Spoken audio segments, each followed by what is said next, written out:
ঘোষণা করা হয়েছে সৌদি আরবে 2017 সালে জাতীয় বাজেট।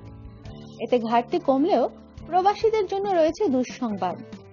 2017 সালের বাজেটে 3 বছর মেয়াদী 2 ধরনের মাসিক ফি আরোপ করা হয়েছে। বর্তমানে একজন বিদেশি নাগরিকের ইকামা নবায়ন করতে নিয়োগদাতা প্রতিষ্ঠানকে বার্ষিক 3,600 রিয়াল দিতে হবে। 2020 সালে সেটার পরিমাণ দাঁড়াবে 10,500 রিয়াল। আর এই পরিস্থিতিতে কোম্পানির খরচ বাঁচাতে বিদেশি শ্রমিক নিয়োগ বন্ধ হতে পারে। 2017 সালে জুলাই থেকে মাসিক সর্বনিম্ন 100 রিয়াল থেকে শুরু করে 2020 সালে এর পরিমাণ দাঁড়াবে সর্বোচ্চ 800 রিয়াল, যা বার্ষিক বাংলাদেশি টাকায় 2 লাখের মতো।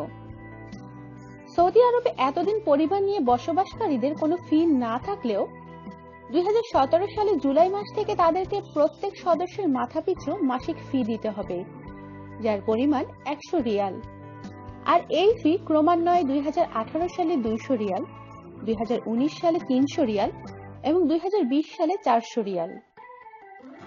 এদিকে প্রবাসী শ্রমিকদের বিপরীত নিয়োগদাতার প্রতিষ্ঠানকে বর্তমানে মাসিক 200 রিয়াল করে ফি দিতে হয়, যেটা 2020 সালে বেড়ে দাঁড়াবে 800 রিয়ালে। প্রবাসীদের উপর আরোপ করা নতুন ফি নেওয়া শুরু হবে 2018 সালের জানুয়ারি মাস থেকে। যেসব কোম্পানিতে কর্মরত বিদেশি শ্রমিকদের সংখ্যা কর্মরত সৌদি নাগরিকদের সমান বা সৌদি নাগরিকদের চেয়ে কম, সেসব কোম্পানি 2018 সালের জানুয়ারি মাস থেকে প্রত্যেক শ্রমিকের জন্য 300 রিয়াল করে ফি দিতে হবে। যেসব কোম্পানিতে কর্মরত বিদেশি শ্রমিকের সংখ্যা সৌদি নাগরিকের চেয়ে বেশি, সেক্ষেত্রে 2018 সালের জানুয়ারি থেকে মাসে প্রত্যেক শ্রমিকের জন্য 400 রিয়াল করে ফি দিতে হবে। যেসব কোম্পানিতে কর্মরত বিদেশি শ্রমিকের সংখ্যা বেশি, কর্মরত সৌদি নাগরিকের সমান বা সৌদি নাগরিকের চেয়ে কম, 2019 সালের জানুয়ারি থেকে প্রত্যেক শ্রমিকের জন্য 500 রিয়াল করে ফি দিতে হবে। যেসব কোম্পানিতে কর্মরত বিদেশি শ্রমিকের সংখ্যা সৌদি নাগরিকের চেয়ে বেশি, সেক্ষেত্রে 2019 সাল থেকে জানুয়ারি মাসে প্রত্যেক শ্রমিকের জন্য 600 রিয়াল করে ফি দিতে হবে। যেসব কোম্পানিতে কর্মরত বিদেশি শ্রমিকের সংখ্যা কর্মরত সৌদি নাগরিকের সমান বা সৌদি নাগরিকের চেয়ে কম, 2020 সালের জানুয়ারি থেকে প্রত্যেক শ্রমিকের জন্য 700 রিয়াল করে ফি দিতে হবে।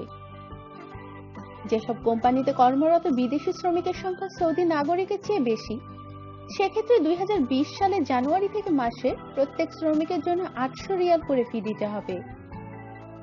2020 সাল নাগাদ বাজেটে ঘাটতি শূন্যের কোঠায় নিয়ে আসার জন্য এই পদক্ষেপ নিয়েছে সৌদি সরকার। আগামী বছর থেকে প্রবাসী শ্রমিকদের কাছ থেকে আরো বেশি পরিমাণে ফি নেওয়া হবে।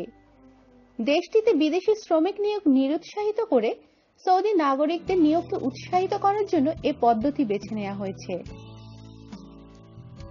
তবে সৌদি অর্থমন্ত্রী মোহাম্মদ আল জাদান বলেছেন, গৃহকর্মে সাহায্যকারী শ্রমিক যেমন ড্রাইভার এবং ক্লিনাররা এই ফি থেকে মুক্ত থাকবেন। এই ফি শুধুমাত্র বাণিজ্যিক খাতে কর্মরত শ্রমিকদের ক্ষেত্রে প্রযোজ্য হবে। সৌদি নাগরিক বা সৌদি আরবে কর্মরত বিদেশিদের উপর কর আরোপের কথা নাকচ করে দিয়েছেন সৌদি অর্থমন্ত্রী। টেলিকম সহ কিছু কিছু সেক্টরে প্রবাসীদের কাজ করার উপর নিষেধাজ্ঞা আরোপের পর নতুন করে এই ফি নির্ধারণের ফলে 2020 সাল নাগাদ সৌদি আরবে প্রবাসীদের কাজের ক্ষেত্রে একেবারে সংকুচিত হয়ে পড়বে। যেসব প্রবাসী তাদের পরিবারের সদস্যদের সঙ্গে থাকেন, তারা বেকায়দায় পড়ে যাচ্ছেন। আবার প্রবাসী শ্রমিকদের হিসাবে নিয়োগদাতা কোম্পানির উপর ফি আরোপ করায় কোম্পানিগুলোও বিদেশি শ্রমিকদের দিক থেকে মুখ ফিরিয়ে নেবে। এর ফলে আগামী 3 বছর পর গৃহকর্মী বা পরিচ্ছন্নতা কর্মী ছাড়া অন্য কোনো খাতে প্রবাসীদের কাজের সুযোগ আশঙ্কাজনক হারে কমে যাবে। এমন অবস্থা সৌদি আরব প্রবাসীদের জন্য পছন্দের গন্তব্য নাও থাকতে পারে। আমাদের সাথেই থাকুন আর সাবস্ক্রাইব করুন।